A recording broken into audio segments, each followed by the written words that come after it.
I'm Tania Rogers, and you're listening to Mindful Hustler, the podcast helping entrepreneurs get out of their heads and onto building their dreams. Together, we're building businesses while balancing minds. Let's dive in.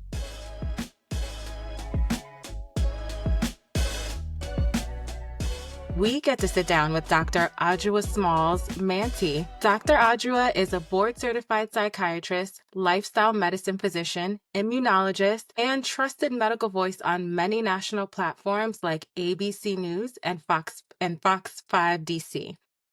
Dr. Adjoa opens up about the soul of her journey and brings her multidimensional expertise to the table, showing us how she balances clinical excellence with soulful storytelling.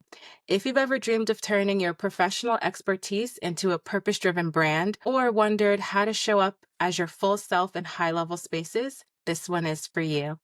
Dr. Adjoa, welcome to the show. Hi, thank you for having me. I'm so excited to talk to you. And a little background, Dr. Adjoa is also family. I'm married to her godbrother. So we have a great relationship and we're both in the mental health field. And so I feel like whenever we see each other, we're always talking about wellness and, brand building and everything. So I knew that you'd be perfect for this show. Thank you. So can you tell me a little bit about what led you to psychiatry? Well, I'm going to start off by saying I thought I was going to be a infectious disease researcher for my entire career, but then during my medical school training, I got exposed to psychiatry through our first year and second year courses. And then during my 20s, that is the time that a lot of people start to develop mental health issues. And I started seeing that in friends, people around me, my classmates, and hearing about it more. And so that got me thinking about psychiatry. I did an MD PhD at Columbia and Oxford. So my medical school was at Columbia. My PhD doctorate training was at Oxford, and I did HIV vaccine related research. And with the typical MD PhD program, you do 2 years of medical school, your entire PhD, and then you go back to do medical school. So when I finished my PhD, went back to medical school, I really enjoyed my third year clerkship in psychiatry, thought this is really what I want to do. And I started exploring that more. And then I came down to what specialty do I want to do? It actually came down to radiology and psychiatry. And I might have thought about emergency medicine and if I had been exposed to it a little bit earlier. But unfortunately, during the week that I was submitting my applications to for residency, very sadly, the resident that I was working with at that time took his own life. And that kind of Wow. solidified in me that, there are mental health disorders and things that people are going through that you would not even know. It made me say, all right, I'm submitting the application for psychiatry. This is almost like a sign. And it's, really sad that people can be going through things right around you and you have no idea. No idea. So Yeah, that was kind yeah. of really the last thing that kind of pushed me over to say, this is the field that I'm going into. But unfortunately, in medical school, I knew of more people that ended up taking their own lives or lost their lives to mental illness. And that really got me into the field. Yeah, that's really unfortunate, man. I didn't know that about your story. And how did you manage that yourself? Like dealing with the grief and I'm sure shock. How did you manage that? I will tell you that it was a big shock that actual day when we heard what had happened. And the next day we come back to the hospital, we're on rounds.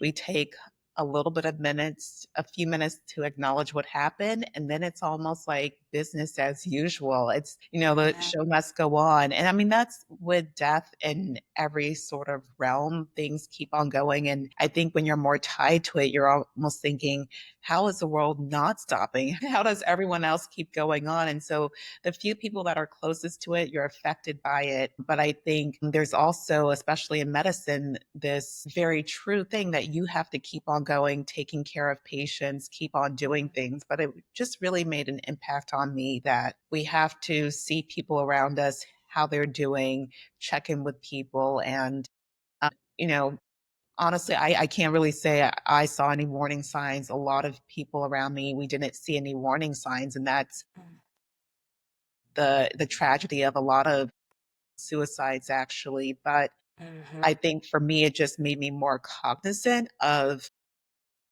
the experience that you're going through day to day and how you're feeling and how people are affected by different things. We don't know what led this person to make that decision, but I think a lot in my day to day life about the suffering that people might be going through. And I think in all that I do, I want to try to alleviate unnecessary suffering so that people don't end up having to make that decision or that people just aren't suffering, try to make the world a better place. And I think that's a lot of us, especially those of us in the mental health field.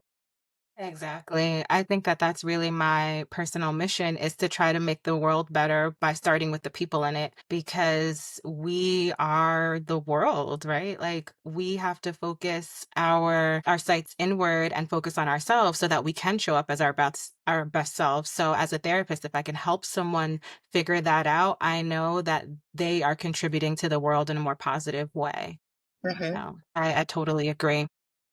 So you mentioned a bunch of different, very like high level spaces, Columbia, Oxford, and I know, many other spaces that you haven't mentioned. How do you navigate those spaces, especially as a Black woman in science? What's that like for you?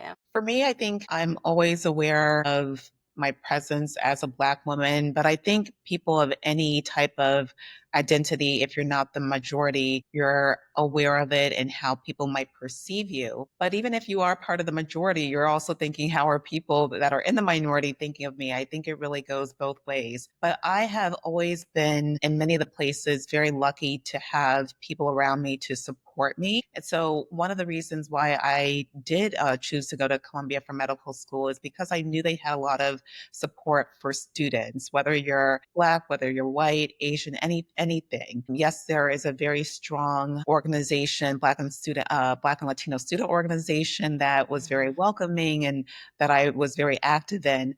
But also, there was a student support network that I was also a part of. And so that was where the second year students mentored the first year students. We would give lectures. We would do individual tutoring for people that were really at risk of maybe failing their classes and failing out of medical school. And so looking for any environment that supports you is important. And I would say that for most of my academic training, I had a lot of people supporting me, making sure tools were available and just that you are aware of things. If you're aware of what is there to help you, then you can go seek that help and do well.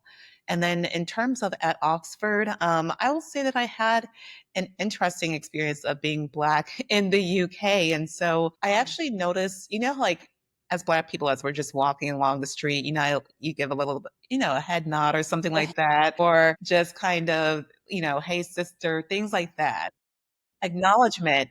I actually did not find that when I was living in the UK, and I asked one of my Black friends, "Hey, I noticed it's just like not that collective shared, warm welcome experience sort of, or just acknowledgement in public spaces." And she told me something that I have really reflected on. And she mentioned that maybe in the United States, we've gone as Black people through a collective trauma and we've had leaders that have united us. There's definitely slavery that brought a lot of us to the UK or even to America. But then she mentioned that we've had Martin Luther King, Malcolm X, Mhm. other leaders that we rallied around a huge civil rights movement. And so that kind of united us. But in the UK, a lot of the individuals there were maybe first generation, maybe didn't have that experience as a majority of the Black people in America have. And so I just noticed the difference in the acknowledge of the everyday, you're the Black person as you were passing them on the street.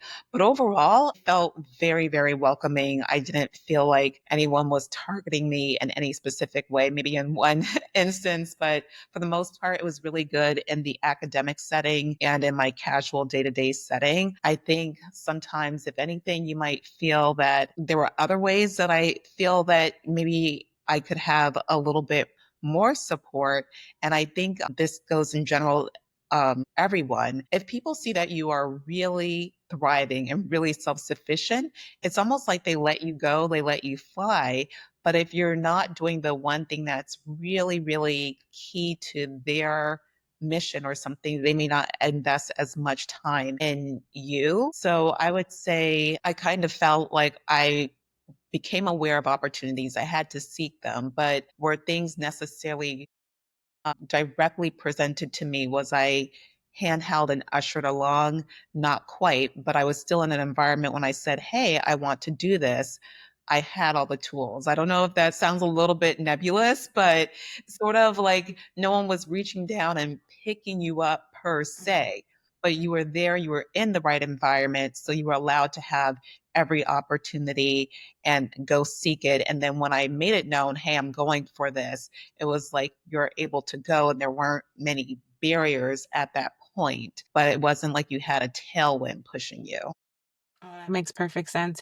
And that's why I think community is so important because you need to be around that environment where opportunity is there.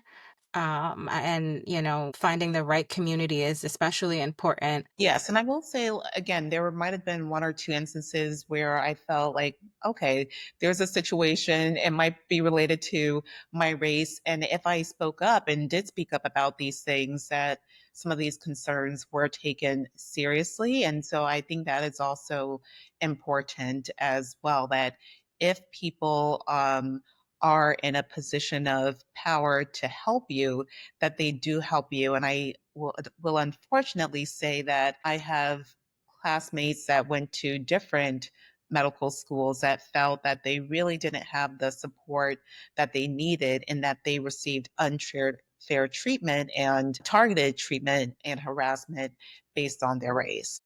Mhm.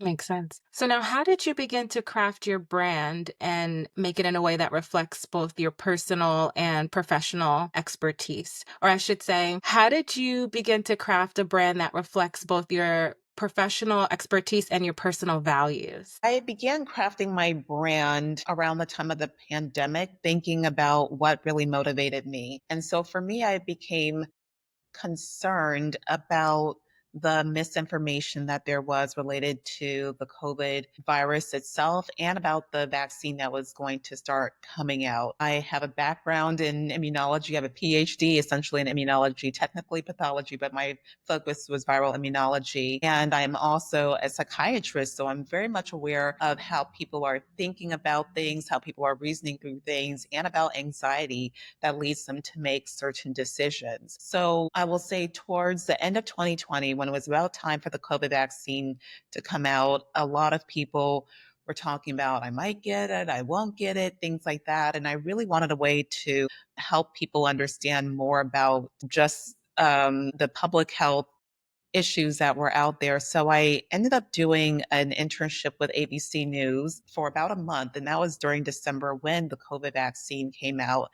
And I had the opportunity to work behind the scenes on news stories, whether I was reviewing scripts, doing background research for the anchors that they would read, or even writing several articles about the COVID vaccine. I had that opportunity to help shape the information that was going out to the public. That's very, very important because I think when people don't understand things well, then they might make a decision that isn't very helpful. And so then I said, this is something that I want to keep on doing. And even before I started working with ABC News, I was doing talks in the community for different church groups, community organizations about COVID mostly, but also about mental health because a lot of us were going through mental strain during that time, whether it's because of the grief that we were enduring or because of anxiety. Will I get sick next? Or because of the strain of having to be a parent and a teacher at the same time. So, or the financial stress.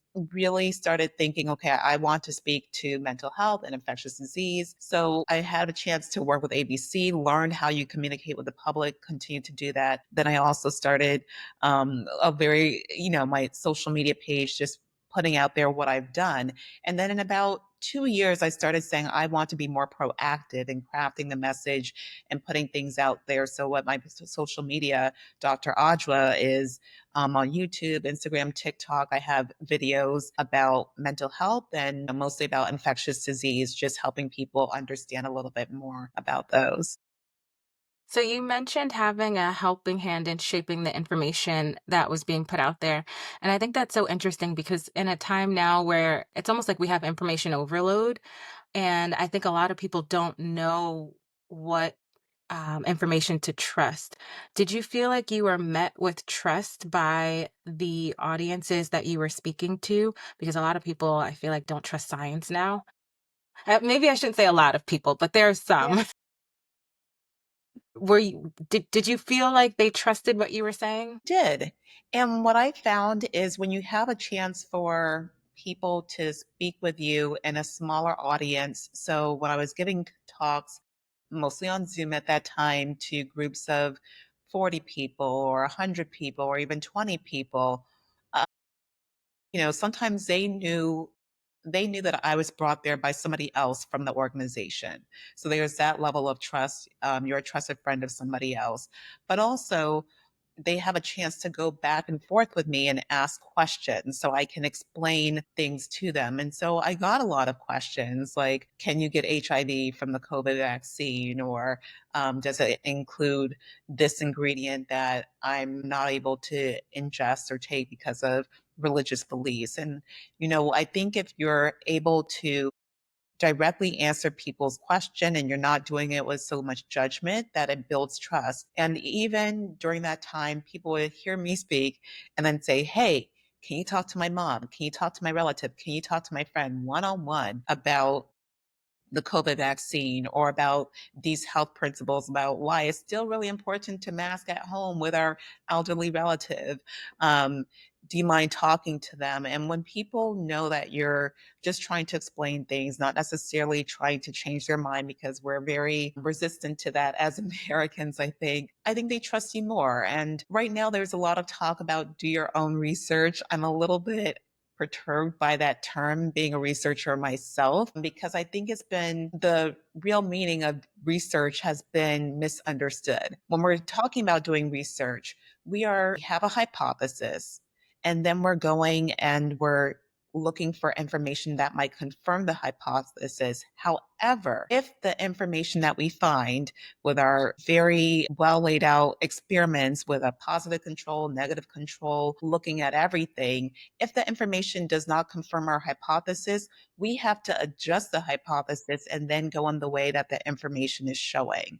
When people say do your own research, I think nowadays that lexicon means look for information to confirm what you believe, and they're forgetting the part where we call it research. You're really looking again, looking again, looking again to say, is there enough evidence to support this? Is there any other contradictory evidence that might support another hypothesis? And so we really have to make sure that we're taking information in, but if new information is presented to us that we may not have thought about before, that we really are thinking about it judiciously. And that's where having an expert comes in, because, you're not, if somebody says to me, your car is broken, you need a new engine, I can do my research. I won't know how to fix an engine. I won't know what the best parts are. I need an expert. I might know a little bit about, oh, someone said this might be better than this, but I need an expert to really come in with all their experience and background to say, with all of this information, this is the way that you should go. And so I think we should not only rely on our research, but rely on the experts to help us to interpret that research. Yeah, I love that point. I think now everyone thinks that they're a researcher. I think that a lot of people want to be right instead of want to know the correct answer to something that they're looking up. And I also Mhm. think that algorithms don't make it any better. I think that the more you search for something, that's why you have to be careful of the angle of the question that you're looking that you put out there, because you'll just get more things that confirm what you're thinking, and Mhm. after a while, it's like you're living in this little bubble and you have like, I guess, like confirmation bias where it's like, yes, see, I'm right, I'm right, I'm right. And then you just don't hear anything else. So I love that point. I think having an expert is essential, especially for something so sacred as your health and your mental health. Mhm. So how has building your personal brand expanded your impact beyond the clinic and the hospital? So, with having a chance to talk on the news, you're getting to explain to thousands, potentially millions of people what is happening. And for me, that's something related to health. So that's very important. And whenever I agree to do a segment, I want to make sure it's a segment where the even the premise of the question is based in scientific fact and knowledge. So you have to be judicious in what, the outlets that you're going on or what you're answering and what you're speaking to, and maybe not even highlighting things that are just speculation until the point like, okay, this has to be addressed, or things that don't have a lot of really sound information. There could be things that are completely wrong as well that you have to debunk and you do need to come out against. But I think there is some judgment in what you're covering because, again, there's so much information that's coming at us. So if you present people with too much and everything, they might just latch on to it and say, because I'm hearing about it, maybe that's it, and run with it. So that I'm judicious about. And also the news outlets have to be judicious with what they're presenting. The second thing is in terms of with my social media platform, anyone can find you, and Mm. that gives you the chance to talk to basically everyone in the world.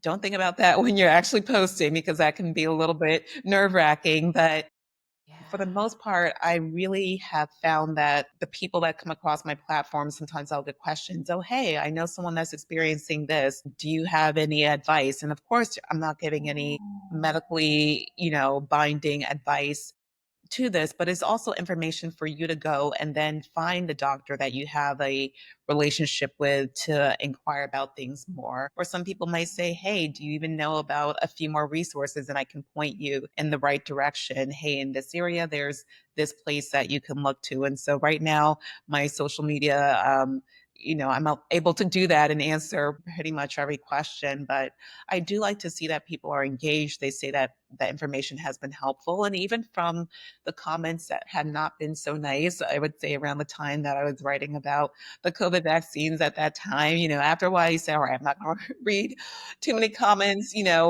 at this time of the day because it might be stinging, but it helps you understand where people are coming from and, what their concerns are. And then you can maybe go back and say, I just want to clarify this even more.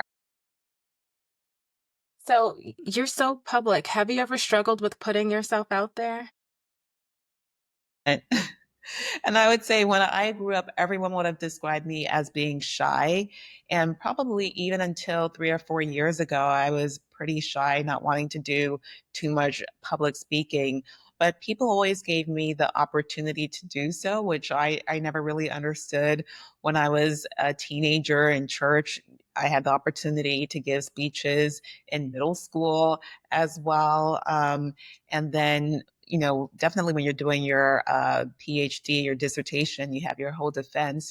For years, I had so much anxiety about that. But I would say that in the past 3 or 4 years, people have said, hey, would you speak to this on TV or something? And at first, I was a little bit timid and turned down a few of the opportunities. But then I realized, okay, people see something in me that they think is that I can present the information to the public in a way that is easy for them to understand. And so, really wanting to help people make educated decisions, I decided to step more into that role of putting myself out there and being in the media and giving talks. I think I became more comfortable with giving individual talks or seminars, things with Zoom during, I would say, right after my PhD years and also through medical school. Because in medical school, you are presenting to your whole team on rounds. You have to stand up for your patient as a consultant. I'm in the emergency room telling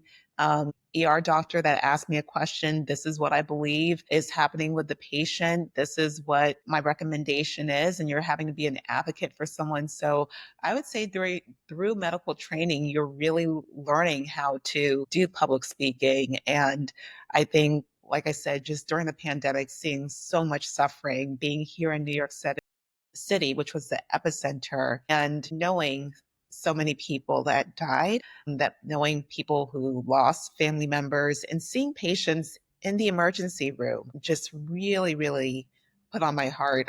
I have to be out there and say what needs to be said. I think a lot of people now forget how bad it was. And I get all emotional talking about this, but the emergency room was eerily quiet when it's normally really loud. And the reason for that during the first, let's say, month or two is because people were on ventilators. They were not able to breathe on their own. It was so quiet. So many of those people are not here with us. And that is something that that I really hope that people remember. I was going to ask you if there was a mission or a vision behind what you're doing and why you're so public. And I think I got that answer. It sounds like you were so moved by that time. And honestly, I can't even imagine what it was like being in the ER as a medical professional during COVID. I mean, it took so many doctors out. My doctor at that time, I think it may have been like a couple months after, maybe 2021. Yeah, because I think I was pregnant with Rogue. And I went to the ER for something and I looked for my doctor to get the referral. And they said, oh no, she doesn't work anymore as a doctor. And I just so happened to have someone who she trained. I'm so happy that you're sharing that part of why you do what you do because it really shows that you care. I love that you talk about your work so passionately because I'm such a big believer in impact entrepreneurship. I think Mhm. that, as business owners, entrepreneurs, creators, people who are just taking ideas from their head and creating things for the world, the goal should be to make it better. And you can feel that when someone's driven from a deeper mission, you feel it in the work that they do. And I get the sense that that's the type of professional that you are, definitely. What are a few habits that support your mental clarity and emotional well-being? That's a really good question. And a few of the habits that I've really nurtured over the past few years are sleeping more and taking a break, which is something that I've always done my entire life. I've been raised Seventh-day Adventist, and we take the seventh day Saturday as a Sabbath. And so just growing up, it was always like take a day off to rest, not work, not do schoolwork and everything. And the medical field is a little bit different. Some days you're scheduled to work on a Saturday and, what can you do? But I also do see it as a blessing and me getting to bless people on that day as well. But really just taking some time off to rest from your work is very important. So those are two things that I always try to do. I do feel like I am always busy. Now that is like on the days where I'm not taking a clear break. But one thing I also try not to do is multitask. I think we're taught to do that when we're younger. And it was during my residency when we were learning more about mindfulness that we really learned about the problems with trying to do that because you're not able to focus on one thing very well. And so I really stopped multitasking in things that really you should enjoy. So when I'm eating, I don't like to do anything else but maybe watch some TV or a YouTube, something like that, but I'm not writing my notes at work or I'm not trying to read something that I really have to memorize or think very much about something, or even if it's online shopping, like really not trying to do that. Just really focus on my food, the flavors, because that's something that really should be a little moment of pleasure for you a couple of times a day.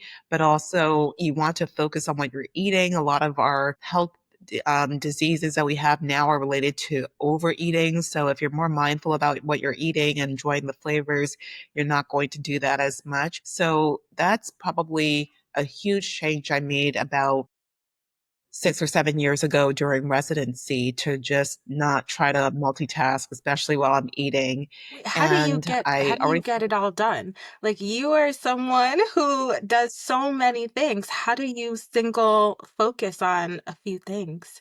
Because I'm struggling. Yeah, so I'm gonna be really honest. I think since I sleep more, I actually feel that I'm getting less of my things done in a shorter amount of time. And so it just means that my window of time for getting something done is now maybe a couple of weeks, whereas I used to be able to say, okay, I have X, Y, thing, Z to do.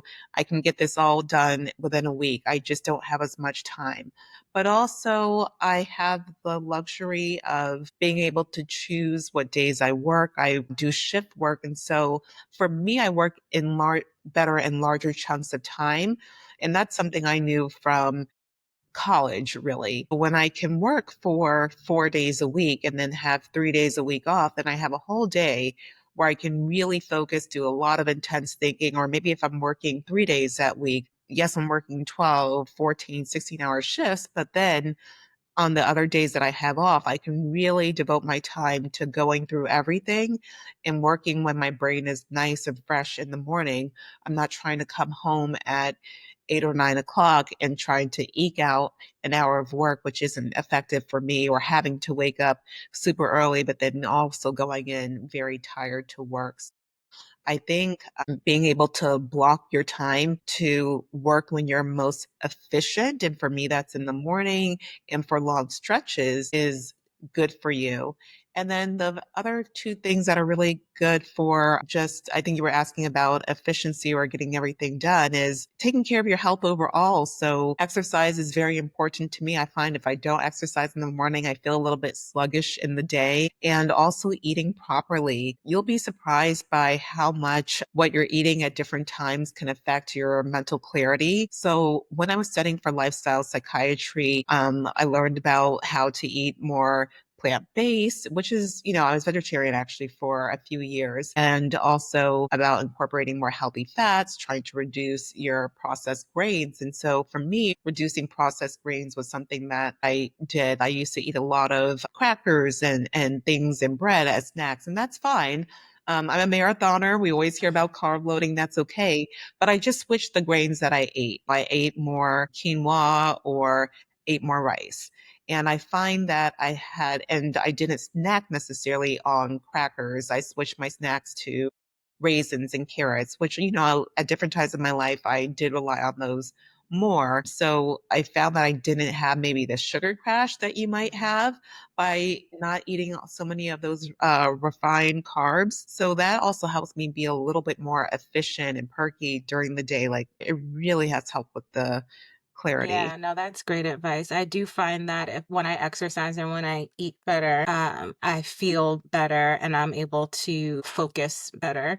Also multitasking. So I feel like I definitely just have to multitask just to survive during the day with the kids. But when it comes Yeah. to work, I do feel like I get the most done when I wake up. I'm an early riser, so I'll wake up at like 5 or like even like sometimes 4:45, just because they don't get up until like 7:38. And when I have that block of time and I don't have to multitask, it's the best. Like I can really get things done.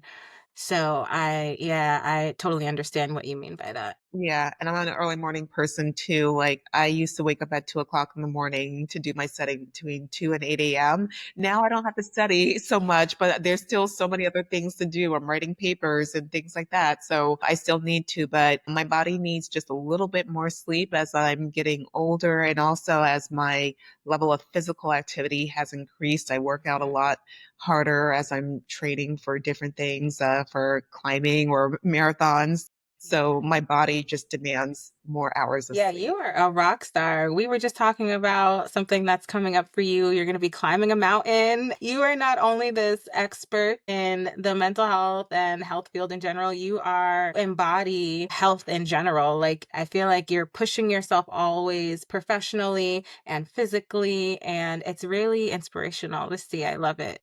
What does hustle mindfully mean to you? That means you're going to work really hard because nothing in life worth having really comes easy, but you're doing it in a way that is authentic to yourself, in a way that helps you, in a way that you're doing it balanced. So you don't want to work too hard all the time, that you exhaust yourself, you're not able to enjoy your labor, or that you lose sight of what you're really working towards. But you want to make sure that you're keeping those good habits, such as eating well, sleeping well, being connected to other people. And this is my lifestyle psychiatry lens coming into all of this. But you're doing all of those things, what we call self-care, true self-care, not just pampering, but taking care of your body in order to work so that you have more energy to work towards whatever you want. And at different times of our life, we are going to hustle harder. We're not going to always have to be going at 100 miles per hour. We might go at 25 miles per hour or 60 miles per hour, and that's fine. We're at different stages of our life. So I felt for a couple of years, maybe I was at 25 miles per hour. I didn't have to put the foot on the gas. I'm just trying to get through. Now, in the past couple of years, felt like I was at 60. Now I'm trying to ramp up to 100. Maybe in another 5 years, I might be able to go back down to 60. So it's adjusting the speed at which we're driving, at which we're pushing forward as necessary, but also not to the point that we're going to burn out, because you can't go fast forever. You have to take care of your body. You have to take care of the car, the engine that you're driving, because everything will fall apart. That's the truth. Well, Dr. Adjoa, thank you so much for being here today with us. I had such a great time talking to you, and I'll see you soon. Right. Thank you so much. It was so great being here.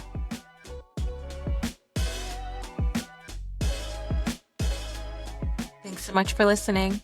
If you like this episode and you don't want to miss another, make sure you subscribe. See you next time.